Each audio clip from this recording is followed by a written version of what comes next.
Hey guys, if we reach 1,000 likes, we'll be giving out 2 of our new shirts. All you gotta do is click like, subscribe, and turn on notifications. If you need someone to sing so bad, you do it! Lune, go stop! Oh, how I pity the dead who can no longer know such joy. Cartoons, that's what this channel is all about. Not just ponies, not just Steven Universe, but cartoons in general. And despite my youngish age and youngish, beautiful, magnificent appearance, I've been watching cartoons for quite a while. And during that course of sitting in front of the TV instead of doing something with my life like my parents always told me to do, jokes on them, I became a famous YouTuber. So many subscribers. I've noticed a trend of something odd. Cartoons were uniformed and similar in olden days, right? You know, your Hanna-Barberas, your Looney Tunes, they all look the same. Some deviant art snob who's been making Sonic X shipping images is probably going to tear me a new one in the comments about how there's some distinct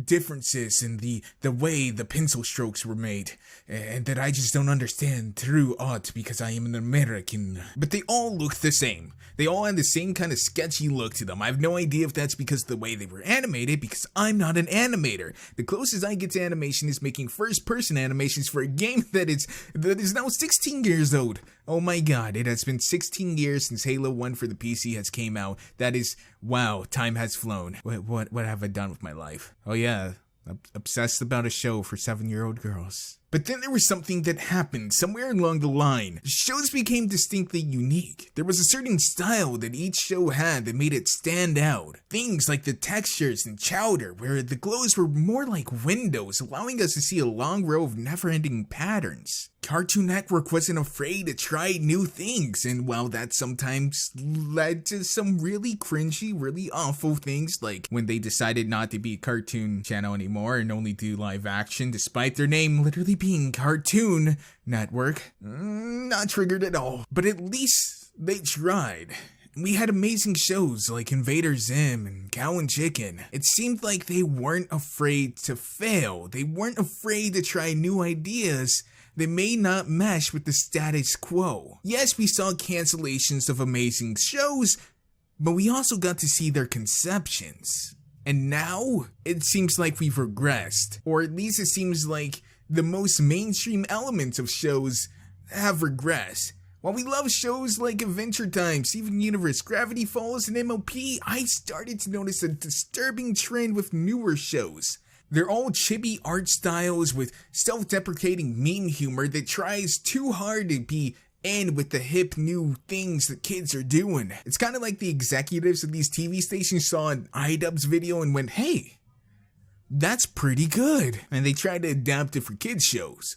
Obviously, it's a heavily modified version because I'm pretty sure no matter how edgy your show is, you're not going to be as edgy as iDubbbz is on mainstream TV.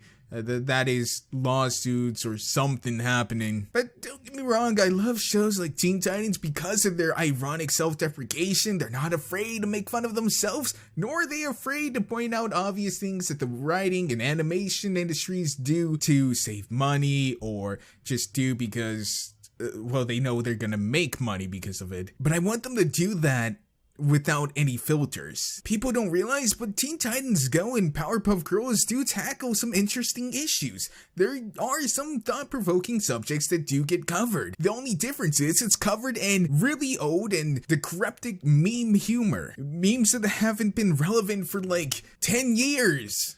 Back when I unironically, like these memes were funny back when I unironically read Sonic fanfiction. Not that I read them now, of course. What are you, fucking gay? But that's what they do. They just cover up whatever meaningful message they have in a bunch of garbage. Kinda like I'm doing. And look, the fact that these shows all look the same and have the same humor doesn't bother me at all. Nothing is original, and being original doesn't equal being good. The problem is that people making these shows think the only way they can tell a serious story or tackle a serious topic is to do so ironically, or to do so in a way that could be completely ignored if wanted. They treat the audiences as if they can't handle the normal Teen Titans, like the only way that kids can handle complex stories is to be spoon-fed it bit by bit and easy to digest pieces. And you know what? That's not their fault. It's ours. Because that's exactly what we've shown them to be true. These people may be a loud minority, but in a world where outrage culture is so prevalent, people are afraid of triggering other people. We've seen people lose their jobs because of offhanded comments. We've seen people be accused of sexual harassment for dad jokes. They could say the wrong thing, draw a character the wrong way, or God forbid, have a woman who has breasts in their shows like some entitled cis-white scum male. You think the people who saw the movie Sing as being racist are going to let scenes like this from Teen Titans air? Of course not. You think it would be snowing in Hollywood with how many special little snowflakes finally leave mommy and daddy's mansions to talk about the misogynistic agenda of the show. But besides that, it's because kids are dumb. Now don't get triggered, Susie and Billy. Let me explain. We're in the age where the attention span of smaller children are constantly being split up. People while watching this show are constantly tweeting, FaceTiming, texting, and whatever else app just came out with a cool looking logo the kids are on. Hell, half of you here probably tapped out of this video and have me playing in the background while you're scrolling through your timeline. I guarantee it. Everything is about instant self-gratification, and we don't have time to watch a 22-minute deep story about some sort of serious topic. Seriousness, that's for adults. Kids don't need to worry about that. They're just gonna be the ones making all the rules and decisions when they get older. Why would we want to teach them any Powerpuff Girls?